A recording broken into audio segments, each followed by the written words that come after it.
Hi everyone, आप सबका बहुत बहुत ज़्यादा स्वागत है इस छोटी सी प्यारी सी क्लास में, जिसमें आज हम आपके एसएससी जीडी के लिए और हर एग्जाम्स के लिए जो भी आप एसएससी कैटेगरी में देते हैं उसके लिए इकोनॉमी के टॉप 50 क्वेश्चंस आपके सामने होंगे। हर टॉपिक से आपका क्वेश्चन यहाँ पर बनेगा। आपको बस ये ध्यान रखना है कि अगर आप हर क्वेश्चन का सही आंसर देते हैं, एक आपके लिए होमवर्क सवाल भी है जिसका आपको कमेंट बॉक्स में आंसर करना है।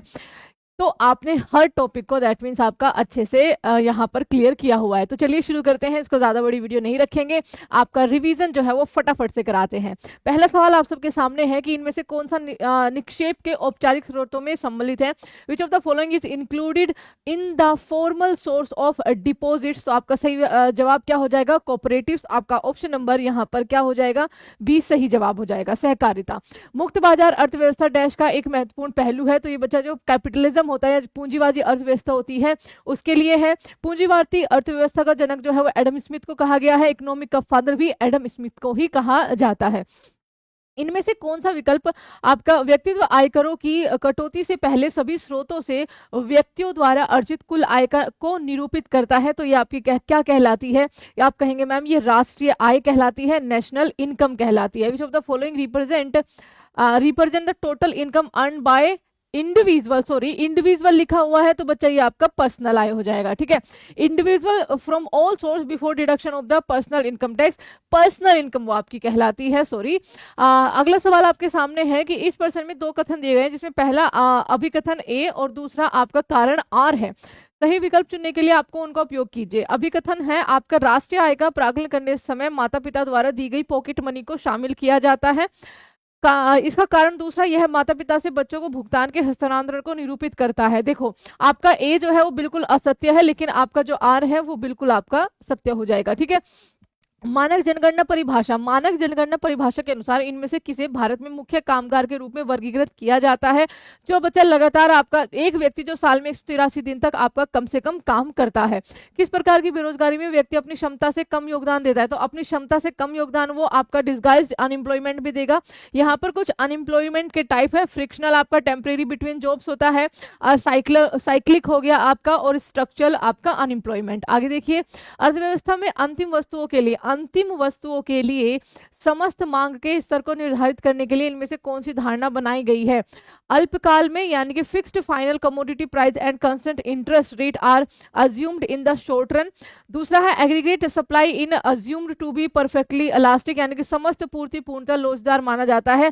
आपका दोनों ही यहाँ पर करेक्ट आंसर हो जाएगा। उस ग्राफ को क्या नाम दिया गया है? जो दो वस्तुओं के उन सभी संयोजनों को दर्शाता है जिसमें एक उपभोक्ता किसी बाजार मूल्य पर और आर्थिक दृष्टि से आय के विशेष आय स्तर के भीतर खर्च कर सकते हैं। इसको बजट रेखा कहा जाता है।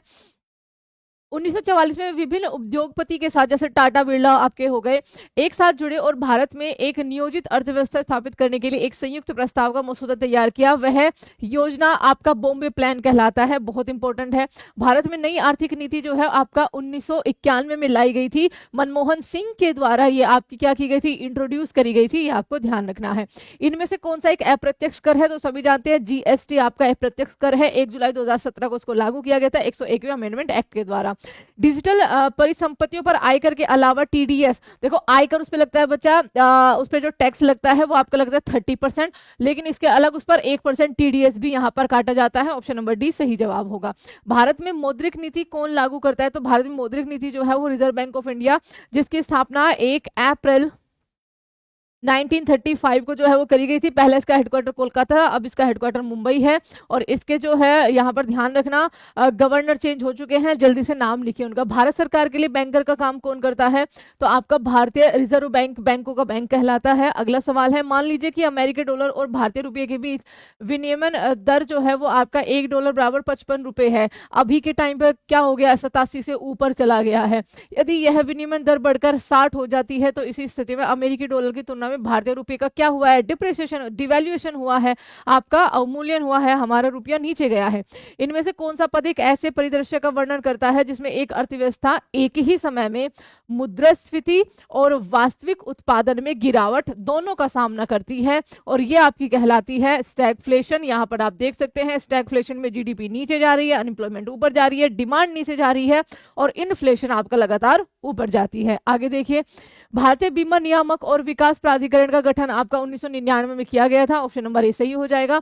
वित्त विधेयक 2023 के अनुसार पात्र स्टार्टअप सभी शेयर धारकों के संबंधित अवधि के दौरान बने रहने पर अपने निगमन के पहले 10 वर्षों के दौरान हुई हानियों को समायोजित करने और आगे ले जाने में सक्षम होंगे, भले ही शेयर धारिता में बदलाव हुआ हो। 7 वर्षों की पिछली समय सीमा को बढ़ाकर अब 10 साल कर दिया गया है, ध्यान रखिएगा। ये सवाल आपका एसएससी सीएचएसएल का सवाल है, तो ये मत सोचना कि आपका एम ही पूछ लिया है। यह वक्र यानी कि दिस कर्व शोज अर्थव्यवस्था में कपास की किसी निश्चित मात्रा के बदले अनाज की अधिकतम संभावित उत्पादित मात्रा तथा अनाज के बदले कपास की मात्रा दर्शाता है।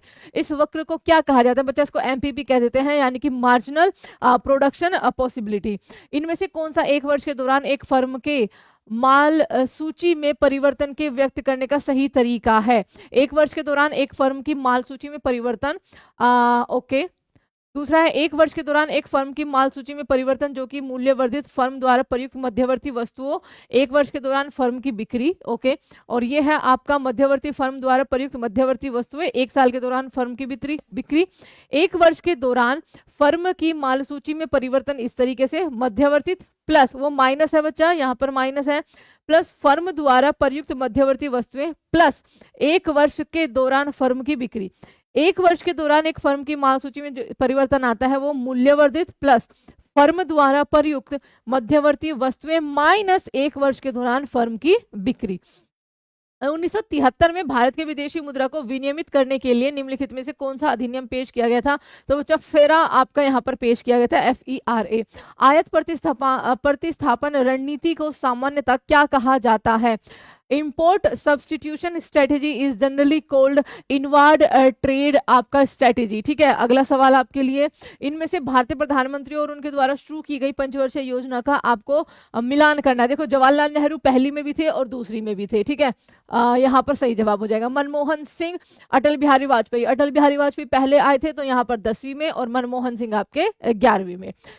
भूमिहीन परिवारों को कम से कम एक सदस्य को एक वर्ष में लगभग 100 दिनों के लिए रोजगार की गारंटी प्रदान करने के उद्देश्य से 15 अगस्त 1983 को इनमें से कौन सा कार्यक्रम जो है वो आपका शुरू किया गया था? यहाँ पर ध्यान रखना कि आपको क्या डेट दे रखी है, 15 अगस्त 1983। तो जो भी मनरेगा इसमें लिखेगा वो यहाँ पर गलत हो जाएगा। ठीक है, और भूमिहीन ग्रामीण भूमिहीन रोजगार गारंटी कार्यक्रम यानी कि RLEGP, तो मनरेगा मत लिखना। चलो जल्दी से बताइए कि मनरेगा में एम तो बाद में जोड़ा गया था, आपका कब शुरू हुआ था ये प्रोग्राम? फटाफट से आंसर करिए। आगे, भारत की जनगणना 2011 के अनुसार इनमें से किस राज्य में पुरुषों और महिलाओं की साक्षरता दर में सबसे अधिक अंतर था? तो राजस्थान।